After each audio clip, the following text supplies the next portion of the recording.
शौनक जी ने सूत जी से प्रश्न किया कि हे सूत जी, आपने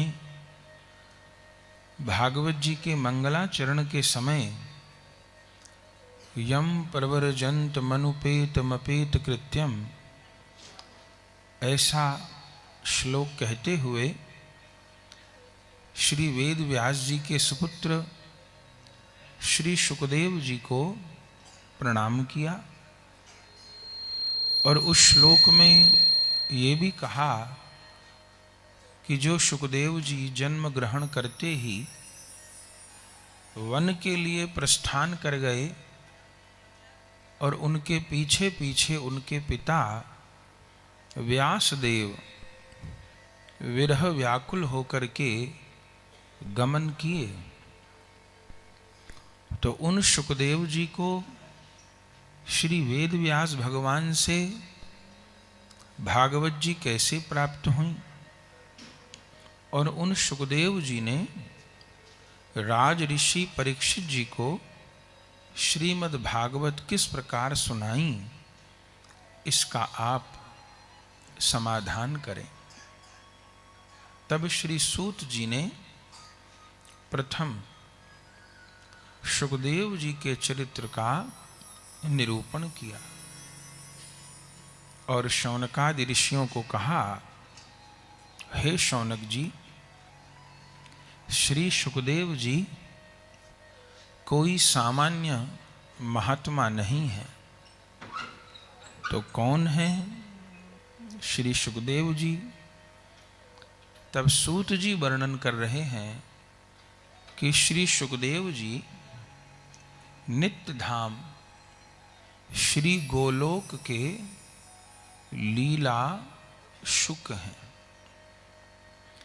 नित्य धाम माने जो सदा विराजमान है, जहां कभी मृत्यु नहीं है, जहां कभी शोक नहीं है, जहां भय नहीं है, जहां अभाव नहीं है, जहां रोग नहीं है, जहां कष्ट नहीं है, जहां केवल आनंद ही आनंद है, प्रेम ही प्रेम है, जहां सब कुछ शाश्वत है, आनंदमय है, प्रेममय है,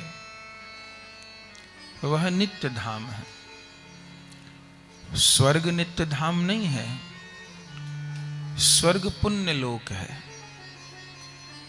पुण्य किए तो स्वर्ग को प्राप्त किए, जब पुण्य क्षीण हो गए तो स्वर्ग से नीचे गिरा दिया जाता है। ब्रह्मा जी का लोक भी नित्य धाम नहीं है और कोई सिद्ध लोक भी नित्य धाम नहीं है। वहां पुण्य से पहुंचा जाता है और जब तक पुण्य रहते हैं तब तक वहां रखा जाता है, लेकिन क्षीण पुण्य मृत्यु लोकम विशंति, इन समस्त लोकों से पुण्य क्षीण होने के बाद में फिर इस मृत्यु लोक में आना होता है। भले पाप करके कोई नरक चला जाए, भले पुण्य करके कोई स्वर्ग चला जाए, दोनों का परिणाम ये मृत्यु लोक ही है। जब पाप खत्म हो जाएंगे, नरक की यातनाओं से कट जाएंगे, तब नरक से पृथ्वी पर गिरा दिया जाएगा। अब फिर 84 लाख योनि में चक्कर लगाओ और फिर एक बार मनुष्य देह मिलेगा। अब भले पाप करके नरक चले जाओ, भले पुण्य करके स्वर्ग चले जाओ, लौट लौट के फिर इसी धरा पे आना पड़ेगा। फिर योनियों में चक्कर लगाने पड़ेंगे, फिर मानव देह मिलेगा, फिर इसी चक्र में पड़ जाओ। जब तक विशुद्ध रूप में श्री कृष्ण की भक्ति नहीं होगी, श्री हरि की भक्ति नहीं होगी, तब तक जीव का किसी भी प्रकार निस्तार नहीं है।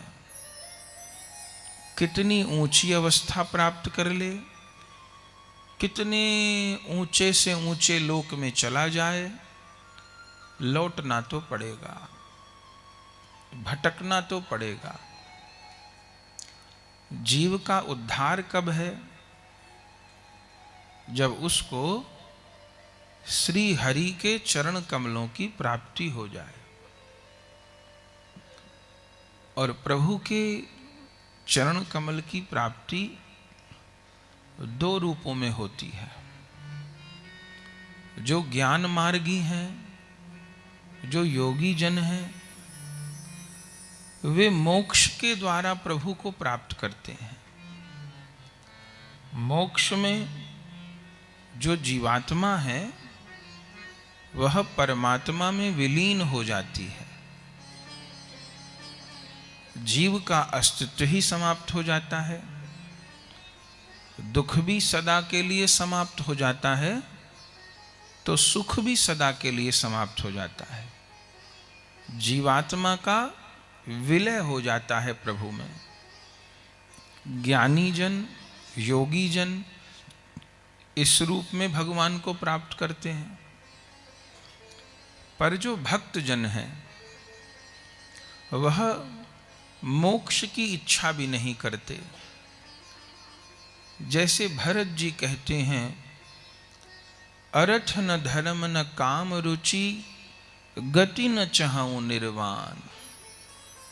जन्म जन्म रति राम पद, यह वरदान न आन।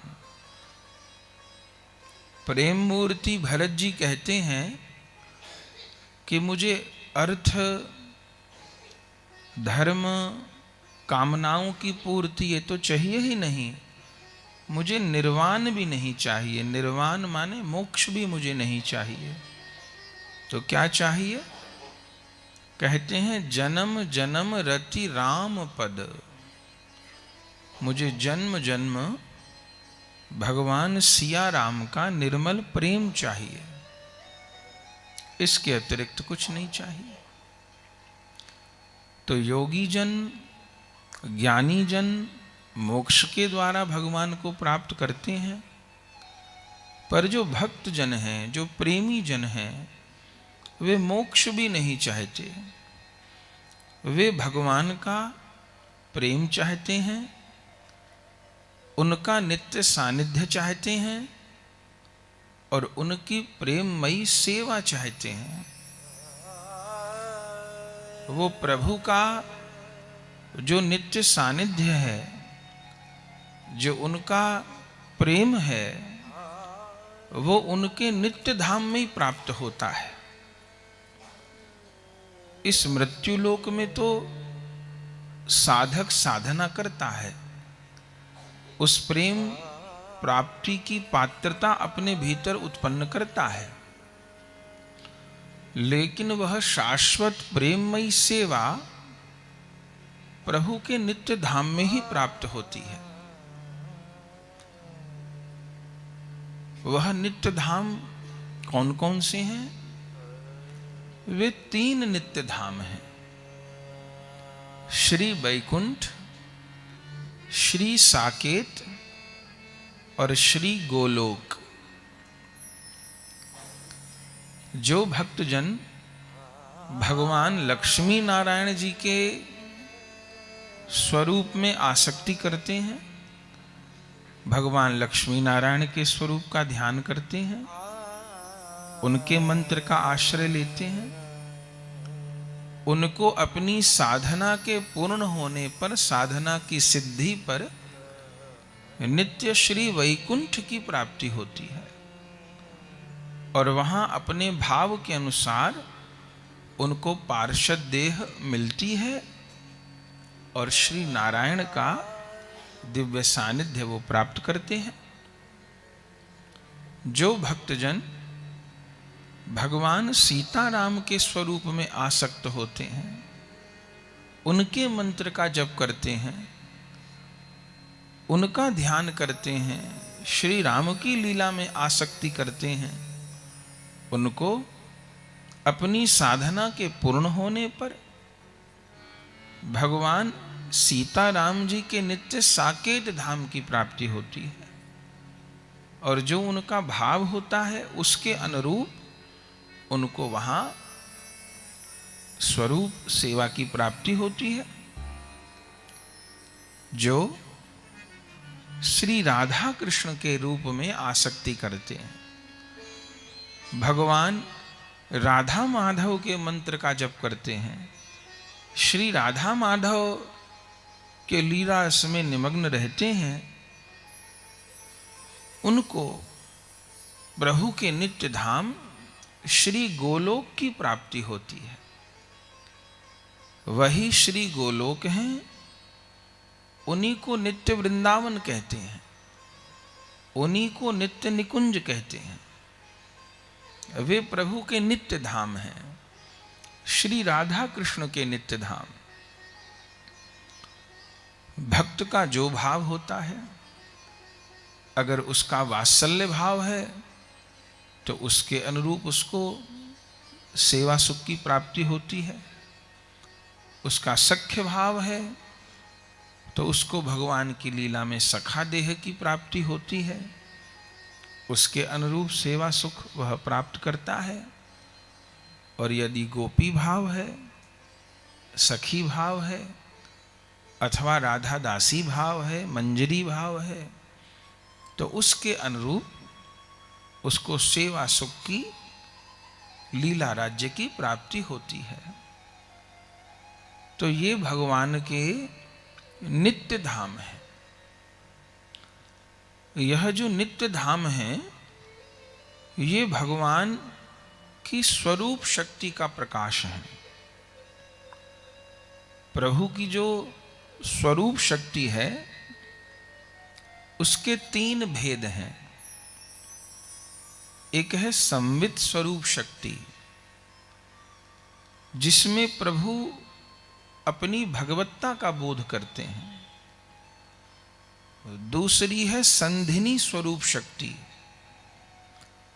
उस संधिनी स्वरूप शक्ति के द्वारा प्रभु अपने धाम को प्रकट करते हैं, और धाम में जितने परिकर हैं और धाम में जितने उपकरण हैं, जितने भी सेवा के साधन हैं, उन सबको प्रकट करते हैं। और तीसरी स्वरूप शक्ति है आह्लादिनी शक्ति। ये आह्लादिनी शक्ति ही साक्षात श्री जी हैं, श्री राधा हैं, जो श्री कृष्ण की आत्मा है, श्री कृष्ण के हृदय का आनंद है, जिस आनंद रस में स्वयं श्री कृष्ण भी निमग्न रहते हैं। वे उनकी आह्लादिनी शक्ति हैं, श्री जी हैं। तो जो धाम है वह संधिनी शक्ति का प्रकाश है। अर्थ क्या है कि नित्य धाम में सब कुछ प्रभु ही है, वहां कुछ जड़ नहीं है, वहां कुछ पंच भौतिक नहीं है। जैसे इस संसार में सब पंच भौतिक हैं। कोई व्यक्ति मकान बना तो सकता है, पर मकान बन नहीं सकता। ईंट पत्थर से घर बना लेगा, लेकिन खुद तो घर नहीं बन सकता वो। तो यहां जो वस्तु दिखती है जगत में, वो पंच भौतिक है, नाशवान है, आज है कल नहीं है। लेकिन भगवान के नित्य धाम में सब कुछ शाश्वत है, सत्य है, नित्य है। क्यों?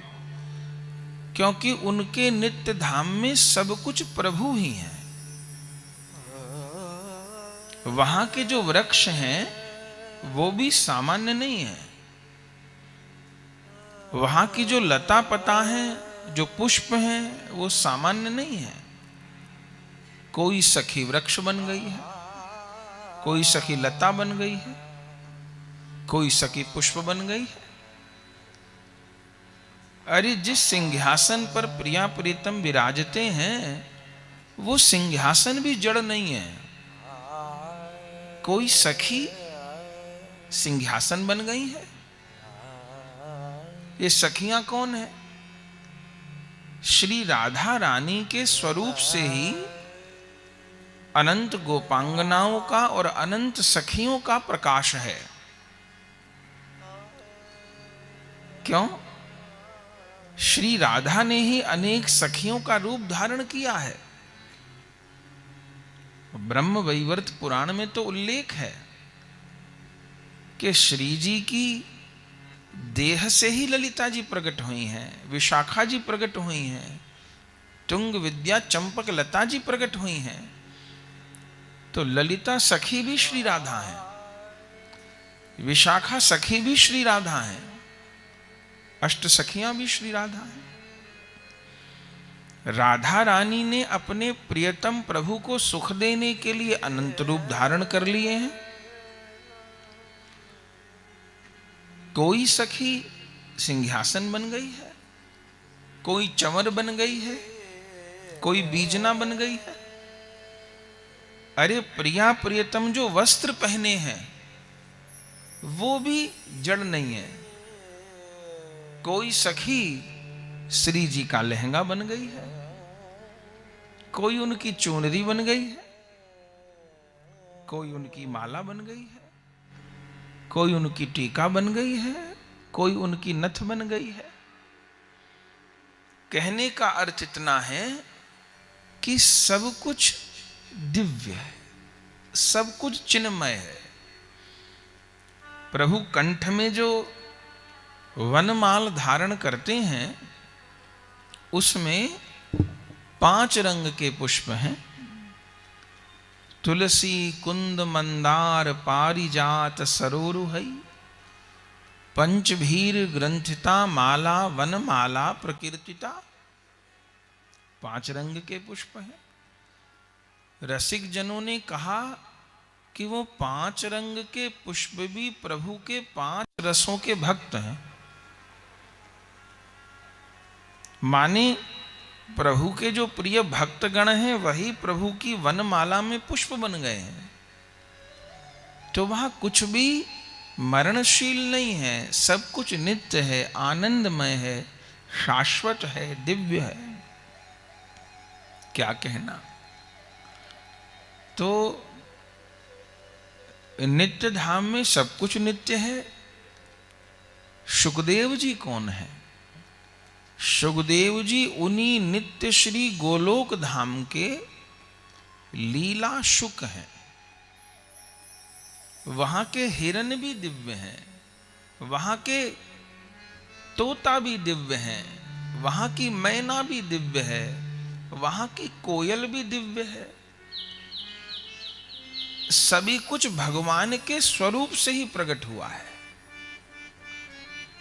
माने सभी कुछ भगवान का काय व्यूह है। तो सुखदेव जी तत्वतः कौन है? सुखदेव जी नित्य निकुंज मंदिर के, नित्य गोलोक के लीला शुक हैं।